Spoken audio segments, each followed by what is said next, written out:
Florian Philippot et aux Patriotes d'organiser ce petit rassemblement symbolique de votre ardeur à défendre la liberté, l'égalité, la fraternité. Je suis en séance, Vous inquiétez pas, sinon je serai pas là. D'accord? Donc, je voterai bien sûr contre ce projet de loi sanitaire qui, même s'il représente un recul important qu'il faut saluer, car c'est grâce à vous, c'est grâce à nous tous, c'est grâce au fait qu'Emmanuel Macron n'est pas de majorité, qu'il n'a pas pu aller aussi loin qu'il le voudrait. Malgré tout, ce projet maintient deux dispositions qui maintiennent au cou la corde, le collier, qui sont le système SI-DEP et le système du pass sanitaire entre la métropole et l'outre-mer, la métropole et la Corse, la métropole, la France et l'étranger, qui est contre-productif sur le plan sanitaire, puisqu'on sait aujourd'hui, et vous le savez bien, que le vaccin ou l'injection n'empêche pas la transmission. Donc il est complètement absurde de maintenir un pass sanitaire.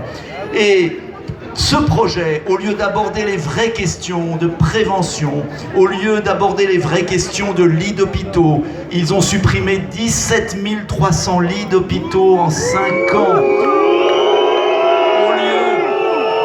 Au lieu d'aborder la suppression du pass sanitaire à l'entrée des hôpitaux qui coûte 60 millions d'euros par mois en vigile, alors que nos infirmières ont besoin, et nos aides-soignants, nos médecins de crédit, au lieu de réintégrer les soignants exclus, de les indemniser, de leur rendre justice, ce projet continue dans la même logique de la peur, de l'instrumentalisation et du refus de soigner les malades. Alors moi je reste sur ma ligne, plutôt que d'empêcher les Français de vivre, concentrons-nous pour soigner les personnes fragiles et malades et arrêtons cette gigantesque usine à gaz. Voilà pourquoi je voterai contre et j'espère que beaucoup de parlementaires feront de même si je crains que ce ne soit pas le cas.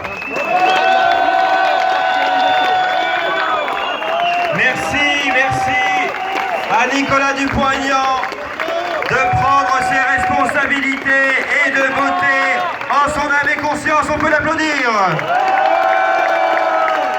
Liberté, liberté, liberté, liberté. Nous accueillons maintenant un résistant qui a vécu quelque chose de tragique, le décès de Morissette. Il s'agit de Marc Doyer qui maintenant fait tout pour se faire entendre et défendre les personnes qui sont dans le même cas ou qui pourraient l'être à l'avenir pour l'intérêt général. On peut l'applaudir.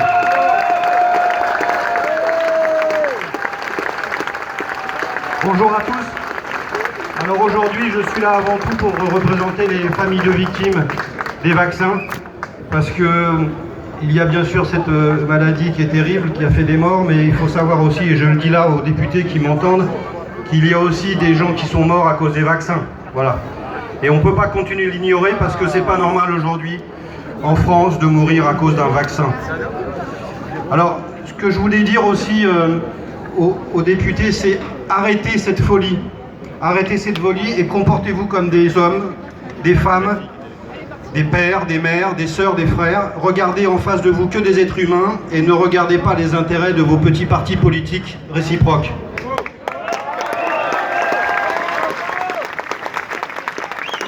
Parce que si vous n'arrêtez pas cette folie, et là je m'adresse à eux derrière, vous aurez affaire à la folie du peuple. Parce qu'à force de mépriser le peuple, parfois il se rebelle. Je ne suis pas un ennemi de la République, j'aime avant tout mon pays comme vous, mais je peux vous dire que ce que j'ai souffert moi personnellement pendant 8 mois et tous les témoignages que j'ai reçus me donnent une rage froide qui fera qu'à chaque fois que je pourrai prendre la parole, je prendrai la parole pour dénoncer ça, et à chaque fois que je pourrai aller devant un lieu de pouvoir pour leur crier « Arrêtez cette folie », je le ferai. Dans la semaine...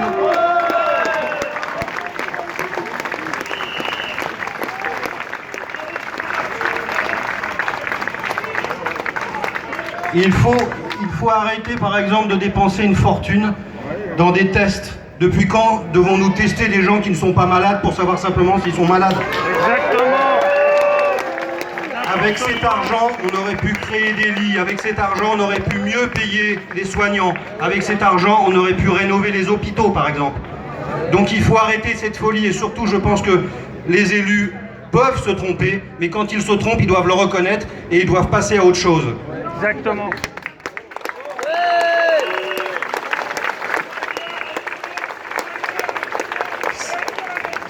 C'est pourquoi je demande vraiment aux députés, aux hommes, aux femmes qui sont dans cette assemblée-là, qui sont là pour nous représenter, de ne pas voter cette nouvelle loi Covid qui ne sert absolument à rien. Puisque vous le savez, M. Dupont-Aignan l'a dit tout à l'heure, malheureusement, quand nous sommes vaccinés, nous pouvons quand même attraper la maladie. Donc à quoi ça sert? Ça sert à rien. Et surtout, je voulais aussi vous dire, comment se fait-il que l'on fait travailler des soignants qui sont malades et qu'on suspend des soignants qui ne sont pas malades?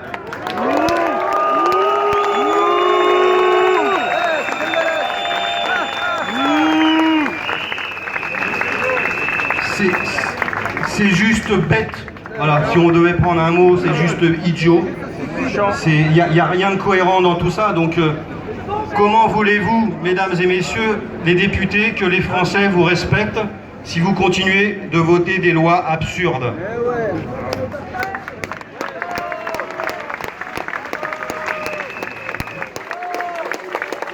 Voilà, donc écoutez, il faut continuer de se battre. Ce que vous faites tous les jours dans les réseaux sociaux, ce que fait Florian Philippot sur le terrain, c'est le plus important, ça commence à porter ses fruits.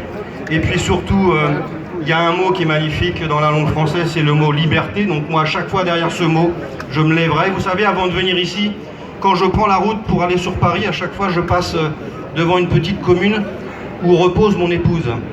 Et je me suis rendu compte aujourd'hui que le petit cimetière, eh ben, il est au bout d'une rue qui s'appelle la rue de la Liberté. Donc voilà. Et croyez-moi, et là je m'adresse à nos dirigeants, j'espère qu'ils l'ont compris. Je ne suis pas dans un combat politique, mais je voulais leur dire aujourd'hui que tout ce qui ne tue pas rend plus fort, et que si j'avais dû mourir il y a 2 mois, je serais mort avec Morissette, mais qu'aujourd'hui je vais mettre toute mon énergie jusqu'à la fin de ma vie pour les combattre. Voilà. On peut applaudir très fort Marc Boyer pour son combat et pour son courage.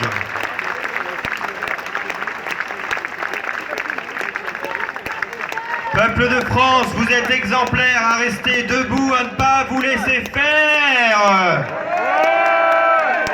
Face au cynisme, face au confinement, vous avez choisi de rester vivant, de rester 100% humain. Bravo à vous! Il est temps maintenant d'écouter celui qui a lancé ces mouvements pour les libertés publiques en France, ces manifestations à Paris et dans toute la France. Vous le connaissez, il s'agit de Florian Philippot.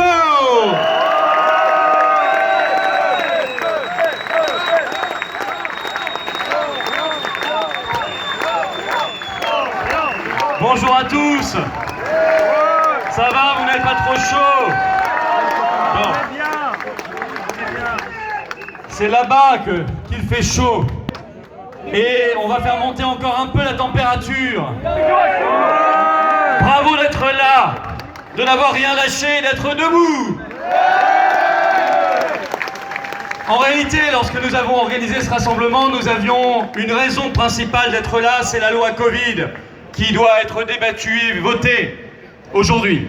Mais c'est ajouté une deuxième raison, une motion de censure contre le gouvernement. Et nous pensons que la Macronie mérite 1000 fois d'être censurée, 10 000 fois, 100 000 fois.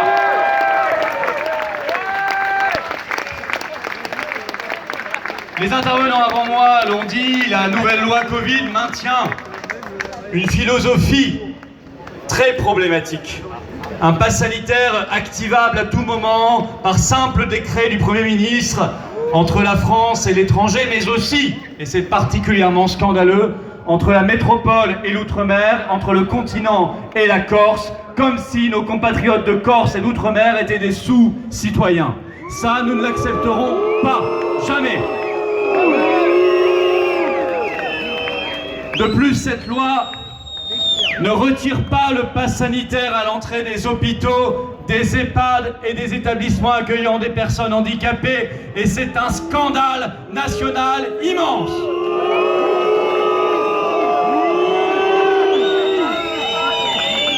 Encore pire, cette loi ne prévoit pas de rétablir dans leurs fonctions et dans leur métier les travailleurs suspendus, notamment les plus de 15 000 soignants suspendus qui n'ont plus un rond pour vivre, parfois depuis presque un an.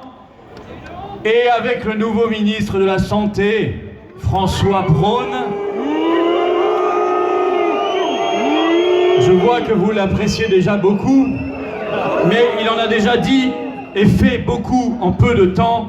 Il a effectivement déjà prévenu qu'il n'était pas, je cite, d'actualité de réintégrer les soignants suspendus. Eh bien, nous espérons que son départ soit bientôt d'actualité.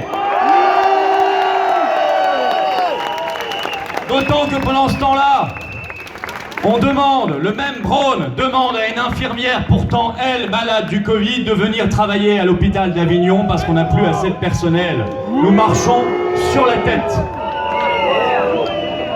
Donc cette loi Covid est à rejeter. Si les oppositions le veulent, puisqu'elles sont majoritaires, elles le peuvent. Sinon, elles trahissent. S'ajoute un deuxième texte, la motion de censure, qui est prévue par la Constitution, article 49, alinéa 2. Il n'y a aucune raison valable de ne pas la voter. D'où qu'elle vienne, que ce soit de LFI, que ce soit de LR, que ce soit du RN, on s'en fiche complètement, on pense à la France, on pense à l'avenir et on la vote.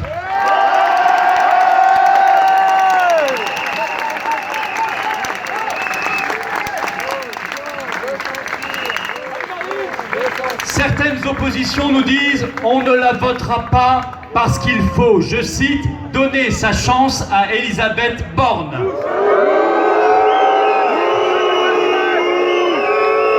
Je me demande si c'est une plaisanterie. Macron en est à son deuxième mandat. Elisabeth Borne a été déjà ministre pendant 5 ans. Alors, donner sa chance à quoi? Ils l'ont eu largement, leur chance.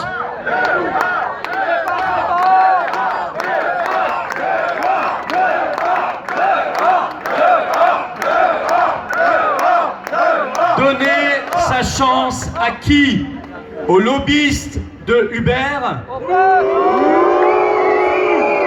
Aux meilleurs copains de McKinsey?